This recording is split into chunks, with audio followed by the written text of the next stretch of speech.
दोस्तों, Mariana trench Pacific ocean के दरमियान में वाक़ है। यह दुनिया की सबसे गहरी तरीन जगह है। यहाँ की गहराई इतनी ज्यादा है कि अगर इसमें माउंट एवरेस्ट को भी डाल दिया जाए तो वो भी इस पानी के अंदर डूब जाएगा। यहाँ का राज सिर्फ ये गहराई नहीं है। कुछ साल पहले साइंसदानों ने यहाँ से एक ऐसी आवाज रिकॉर्ड की जो आवाज इस ट्रेंच के अंदर से आ रही थी। आवाज बिल्कुल नॉर्मल थी। कभी ये आवाज दबे हुए अंदाज में आती और कभी आवाज में इतनी शिद्दत होती जैसे कोई चिल्ला रहा हो। साइंसदानों ने इस आवाज को वेस्टर्न पैसिफिक बायोट्वॉन्ग का नाम दिया। ये आवाज सुनने में किसी दूसरी दुनिया की मखलूक की आवाज लग रही थी, मगर हैरानी की बात यह थी कि यह आवाज किस मकाम से आ रही थी और कितनी गहराई से आ रही थी, ये कोई नहीं जानता था। दोस्तों, ये ट्रेंच इतनी गहरी और ठंडी जगह है कि व्हेल मछली भी वहां नहीं रह सकती। तो क्या वहां पर कोई ऐसी मखलूक आबाद है जो कि इंसानी आंख से पोशीदा है? एक और नजरिया ये कहता है कि हो सकता है ये आवाज इसी के अंदर से आ रही हो। जैसे कभी कभी जमीन के अंदर से प्लेटें हिलती हैं तो जलजले आते हैं। मगर हैरान कर देने वाली बात यह थी कि ये आवाज किसी जलजले की नहीं थी, बल्कि ये आवाज मुसलसल एक पैटर्न से आ रही थी, जैसे पानी के अंदर से कोई पानी की सतह पर सिग्नल भेज रहा हो। काफी ज्यादा रिसर्च के बावजूद भी साइंसदानों के पास कोई ठोस शवाहिद मौजूद नहीं कि ये आवाज आखिर आ कहां से रही है और क्यों आ रही है और इसके पीछे की वजह क्या है। मगर साइंसदानों का ये कहना है कि हो सकता है ये किसी समुद्री मखलूक ने कोई सिग्नल भेजा हो जो अभी तक हमारी नजरों के सामने नहीं आया, क्योंकि ये वो मकाम है कि जिस मकाम पर बहुत कुछ अभी दरियाफ्त होना बाकी है। आप में से कोई शख्स ऐसा नहीं होगा जिसने कभी ऊंट न देखा हो। रेगिस्तानी इलाकों में रहने वाले अक्सर लोग ऊंट पालते हैं, मगर आज तक कभी ये बात सुनने में नहीं आई कि किसी ऊंट ने किसी इंसान को मारा हो। इस औरत की 60वीं सालगिरह के मौके पर इसके शौहर ने सोचा कि उसे एक ऐसा तोहफा दूं जो मेरी बीवी को हमेशा याद रहे और उसकी नजरों के सामने रहे। मगर ये औरत अभी 60 साल की नहीं हुई थी कि उसके पालतू ऊंट ने उसे मार दिया। लेकिन यह हुआ कैसे? एक दिन ये औरत जानवरों के बाड़े में घूम फिर रही थी। ये ऊंट एकदम से पागल हो गया और इस औरत के ऊपर चढ़ाई कर दी। इस औरत की बेटी उस वक्त खाना बना रही थी। जब उसने ये सब कुछ देखा तो भागकर बाहर आई और अपनी मां को छुड़वाने की कोशिश की। उस औरत की बेटी का कहना था कि वो ऊंट इंतहाई गुस्से में था और काफी ज्यादा मेहनत करने के बाद उसने अपनी मां के ऊपर से ऊंट को हटाया, मगर तब तक उसकी मां मर चुकी थी। तहकीक के बाद यह पता चला कि वो ऊंट काफी ज्यादा गुस्सीला था। उस ऊंट ने पहले भी बकरी, घोड़े और कई दूसरे जानवरों पर इसी तरह चढ़ने की कोशिश की थी, मगर उस औरत ने उन बातों की तरफ ध्यान न दिया। इसीलिए उस दिन जब वो भी जानवरों के बाड़े में घूम फिर रही थी तो ये ऊंट उस पर भी चढ़ गया। अचानक हमले की वजह से औरत अपना तवाजुन बरकरार न रख सकी और नीचे गिर गई और ऊंट के उसके ऊपर बैठने की वजह से उसकी मौत वाक़ई हो गई। ये 10 माह का एक नर ऊंट था। इसका वजन 330 पाउंड तक था। दोस्तों, आपने प्रैंक के बारे में सुना होगा। यूट्यूबर सरेरा ऊट पटांग हरकतें करके लोगों के रिएक्शन को कैप्चर करते हैं। ऐसा ही एक प्रैंक 20 साल के टिमोथी वॉक्स ने भी किया था। ये लड़का अमेरिका की स्टेट नेस्विला में रहता था और ये बात सन 2021 की है। ये अपने एक दोस्त के साथ एक नजदीकी पार्क ट्रैम्पोलिन में गया।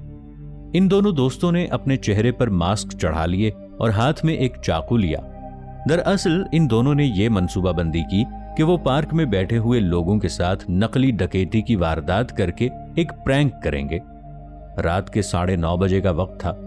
यह लड़का पार्क में बैठे हुए कुछ लोगों को लूटने की कोशिश कर रहा था। वैसे तो ये एक प्रैंक था, मगर वहां पर मौजूद एक लड़के को इस बारे में नहीं पता था। उस लड़के को यह लगा कि ये सच में डाकू हैं और पार्क में लोगों को लूटने के लिए आए हैं। उस लड़के को जब खतरा महसूस हुआ तो उस लड़के ने अपनी गन निकाल ली और टिमोथी वॉक्स पर गोली चला दी। उसका दोस्त पास में खड़ा था। वो चिल्ला चिल्लाकर लोगों को कहने लगा कि ये एक प्रैंक है, मगर तब तक ये लड़का गोली लगने से मर चुका था। इस पुलिस तहकीक में ये बात सामने आई कि टिमोथी पर जिसने गोली चलाई उसकी उम्र 23 साल थी। उस लड़के का कहना था कि मैं नहीं जानता कि ये एक प्रैंक था, क्योंकि उस वक्त बहुत से लोग अपने बच्चों के साथ पार्क में मौजूद थे और मुझे लगा कि ये दोनों डाकू हैं और लोगों को लूटने के लिए आए हैं। और उस लड़के ने लोगों की जान बचाने के लिए उस पर गोली चलाई थी।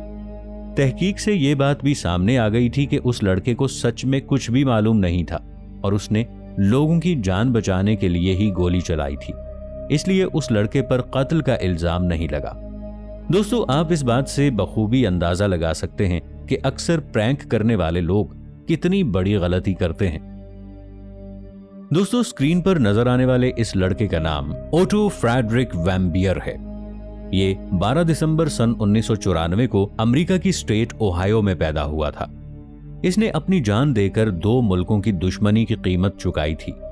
ये शख्स अमेरिका का रहने वाला था, मगर दिसंबर सन 2015 में ये लड़का हांगकांग में आ जाता है। इस लड़के को असल में सैरो सियाहत और घूमने फिरने का काफी शौक था और ये कई मुल्क घूम भी चुका था। उसने हांगकांग में रहते हुए नॉर्थ कोरिया में घूमने का प्रोग्राम बनाया। ये लड़का जानता था कि नॉर्थ कोरिया एक बंद डब्बे की तरह है। अगर वहां पर कुछ होगा तो बाहर किसी को कुछ भी पता नहीं चलेगा। वो बहुत ज्यादा बहादुर था और चाहता था कि सन 2016 का वो पहला दिन नॉर्थ कोरिया में गुजारे। उसके खानदान ने उसे कोरिया जाने से मना किया था, फिर भी वो अपने कुछ साथियों के साथ 29 दिसंबर सन 2015 को नॉर्थ कोरिया चला गया। ये अपना पहला साल नॉर्थ कोरिया में गुजारता है और वहां के लोगों के साथ खूब एंजॉय करता है।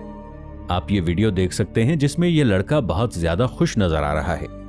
अब होता कुछ यूं है कि ये लड़का 5 दिन के लिए नॉर्थ कोरिया गया था, लेकिन जब उसने 5 दिन गुजार लिए तो वो वापस जाने की तैयारी करने लगा।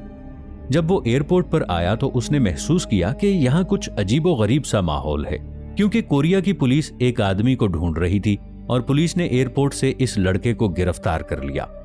वहां की पुलिस लोगों को बताती है कि इस शख्स की तबीयत काफी ज्यादा खराब है, इसलिए हम इसे हॉस्पिटल लेकर जा रहे हैं। वहां मौजूद उसके साथियों को यह पता था कि पुलिस झूठ बोल रही है, इसलिए वो अपने दोस्त के साथ ही रहे। नॉर्थ कोरिया में 2 या 3 न्यूज चैनल ही थे जिन पर यह खबर चलाई गई कि नॉर्थ कोरिया में एक अमेरिकन टूरिस्ट को पकड़ लिया गया है क्योंकि उसने कोरिया का नुकसान किया है। वहां की पुलिस ने उस शख्स पर एक अजीबोगरीब इल्जाम लगाया। वहां की पुलिस ने उस पर इल्जाम लगाया कि उसने वहां पर मौजूद एक होटल की दीवार से एक पोस्टर उतारा है। पुलिस ने लोगों को ये वीडियो दिखाई कि होटल की दीवार से किस तरह एक आदमी पोस्टर उतार रहा है। उस वीडियो में ये पता नहीं चल पा रहा था कि तस्वीर उतारने वाला असल आदमी कौन सा है, क्योंकि उस वीडियो में उस शख्स की शक्ल वाज़ेह तौर पर नजर नहीं आ रही थी। वहां की मकामी पुलिस का यह कहना था कि इस पोस्टर के ऊपर उनके prime minister Kim Jong Un की तस्वीर थी और उस लड़के ने इसे दीवार से उतार कर होटल के किसी कोने में रख दिया था। अगर ये लड़का दूसरे मुल्क में ये काम करता तो वहां की पुलिस उसे यकीनन कुछ न कहती, मगर ये तो नॉर्थ कोरिया था। उसकी एक छोटी सी गलती की उसे बहुत बड़ी सजा मिलने वाली थी। उस लड़के ने गिरफ्तार होने के 2 माह बाद नॉर्थ कोरिया में एक स्पीच दी जिसमें यह लड़का बुरे तरीके से रो रहा था और माफी मांग रहा था, मगर नॉर्थ कोरिया की पुलिस ने उसे 15 साल के लिए जेल की सजा सुना दी। उसकी एक छोटी सी गलती, यानी उसने एक पोस्टर उतार कर दूसरी जगह रखा था। देखा जाए तो उसने कोई बहुत बड़ा जुर्म या चोरी नहीं की थी, मगर फिर भी उसे 15 साल की सजा सुना दी गई। जब अमेरिकन गवर्नमेंट को इस बात का पता चलता है तो उन्होंने कोरिया से मुज़ाकरात करने की कोशिश की, क्योंकि उसका जुर्म कोई जुर्म नहीं था, और अगर था भी तो काफी छोटा था, और इतने छोटे जुर्म के लिए किसी भी शख्स को इतनी बड़ी सजा नहीं दी जा सकती। कोरिया की पुलिस ने उस शख्स को 1 साल तक जेल में रखा और 13 जून सन 2017 को 1 साल बाद उस शख्स को छोड़ दिया गया। साथ में कोरिया ने जो बात कही वो काफी हैरान कर देने वाली थी। वहां की पुलिस का यह बयान था कि यह शख्स काफी अरसे से बीमार था और इसी वजह से कोमे में चला गया था। यह शख्स अपने घर आ चुका था मगर कोमा में था। जब डॉक्टर ने इसको चेक किया तो वहां पर किसी भी किस्म के टॉर्चर के निशानात नहीं थे। इस लड़के की हालत काफी खराब थी। 29 जून सन 2017 को यह लड़का इस दुनिया से चल बसा। अमेरिका के लोगों को यह लग रहा था कि हो सकता है कोरिया की गवर्नमेंट अपने किए पर माफी मांगेगी, मगर ऐसा कुछ नहीं हुआ। कुछ लोगों का यह मानना था कि कोरिया और अमेरिका में बाहमी चपकलश चल रही थी, क्योंकि सन 2015 के आसपास दोनों ममालिक के दरमियान काफी गर्मा गर्मी का आलम था और इस तरह यह लड़का दोनों की दुश्मनी की भेंट चढ़ गया।